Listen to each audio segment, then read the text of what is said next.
যুক্তরাষ্ট্রের supreme court এক যুগান্তকারী রায়ে উল্লেখযোগ্যভাবে বাড়িয়েছে প্রেসিডেন্ট ডোনাল্ড ট্রাম্পের নির্বাহী ক্ষমতা। এ রায়ে স্বাধীন ফেডারেল সংস্থাগুলোর প্রধানদের বরখাস্তে ট্রাম্পের সিদ্ধান্ত বহাল রাখা হয়েছে।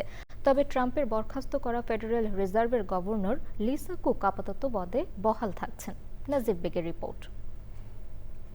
যুক্তরাষ্ট্রের সুপ্রিম কোর্ট তাদের এক রায়ে বলেছে, প্রেসিডেন্ট ইচ্ছামতো সব স্বাধীন সংস্থা প্রধানদের বরখাস্ত করতে পারবেন। ফেডারেল আইনে এসব পদ থেকে অপসারণের জন্য যথাযথ কারণ দেখানোর বাধ্যবাধকতা রয়েছে।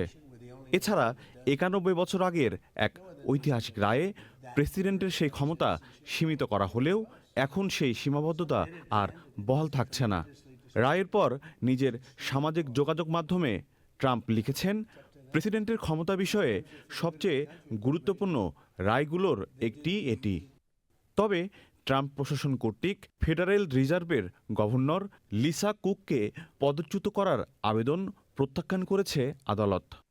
রায়ে প্রধান বিচারপতি রবার্টস লিখেছেন, কুককে এখনই অপসারণের অনুমতি দেয়া হলে প্রেসিডেন্ট যে কোনো সময় কোনো পূর্ব নোটিশ ছাড়াই এবং পরবর্তীতে কোনো বিচারিক পর্যালোচনার সুযোগ ছাড়াই ফেডারেল রিজার্ভের একজন সদস্যকে অপসারণ করতে পারবেন।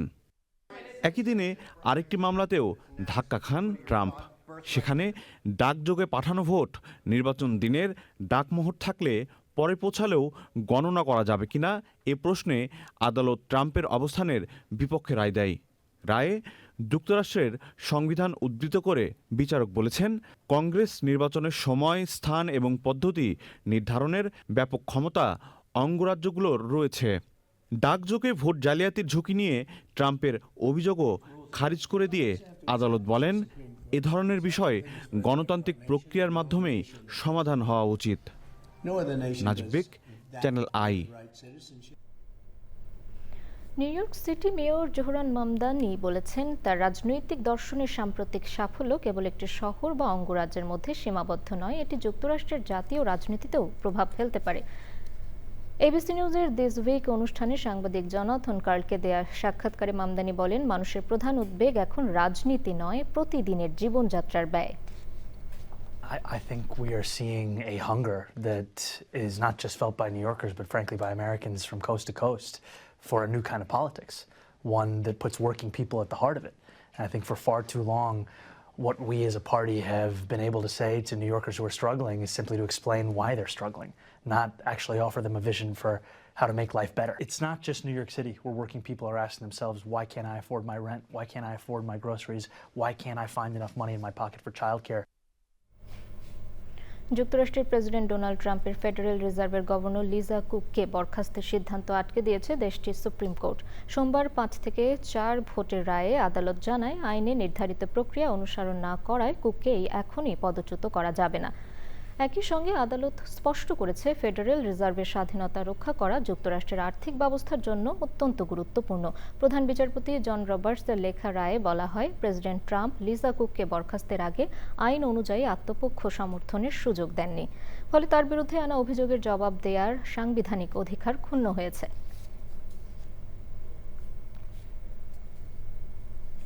নিউ জার্সির বোস্টনের চেজ ব্যাংকে দুঃসাহসিক সশস্ত্র ডাকাতির ঘটনা ঘটেছে। মুখোশধারী এক বন্দুকধারী দিনের আলোয় ব্যাংকে ঢুকে অস্ত্রের মুখে প্রায় $12,000 লুট করে পালিয়ে যায়। ঘটনার পর থেকেই তাকে ধরতে ব্যাপক অভিযান চালাচ্ছে আইনশৃঙ্খলা বাহিনী। জানা গেছে, সন্দেহভাজন ব্যক্তি স্কি মাস্ক, সানগ্লাস ও গ্লাভস পরে ব্যাংকে প্রবেশ করে।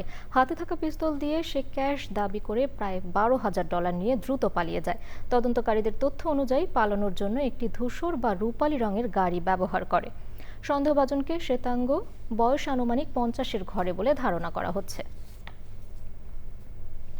বিলিয়ন আত্মসাৎ ও প্রতারণার মামলায় গুয়ো ওয়েনগুই নামের চীনের এক ধনকুবেরকে 30 বছরের কারাদণ্ডাদেশ দিয়েছেন যুক্তরাষ্ট্রের একটি আদালত। কারাদণ্ডাদেশপ্রাপ্ত ওই ব্যবসায়ী একসময় চীনের সেরা ধনীদের একজন হিসেবে পরিচিত পেয়েছিলেন। চীনে আবাসন ব্যবসার সঙ্গে জড়িত থাকার সময় গুয়ের বিরুদ্ধে অনিয়ম দুর্নীতির অভিযোগ ওঠে।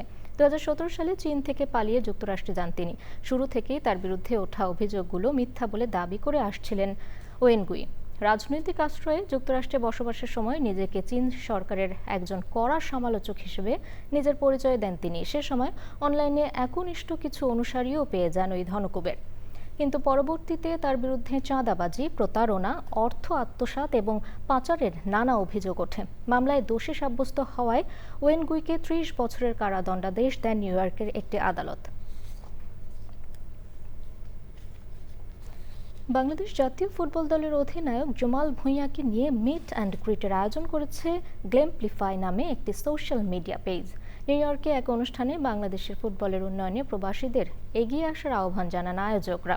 মার্কিন যুক্তরাষ্ট্রে বিশ্বকাপের উন্মাদনায় বাংলাদেশ জাতীয় ফুটবল দলের অধিনায়ক জামাল ভূঁইয়ার সঙ্গে ভক্তদের সাক্ষাতের সুযোগ করে দিল খেলা নিয়ে জ্ঞানভিত্তিক প্রতিযোগিতা পরিচালনা করা সোশ্যাল পেজ গ্লেমপ্লিফাই। বাংলাদেশ একদিন ফুটবল বিশ্বকাপে খেলবে এমন আশাবাদ জানান অধিনায়ক জামাল ভূঁইয়া। So আমরা যদি let's say we have 10-15 players from outside who has a very good level, then we can talk about World Cup dreams.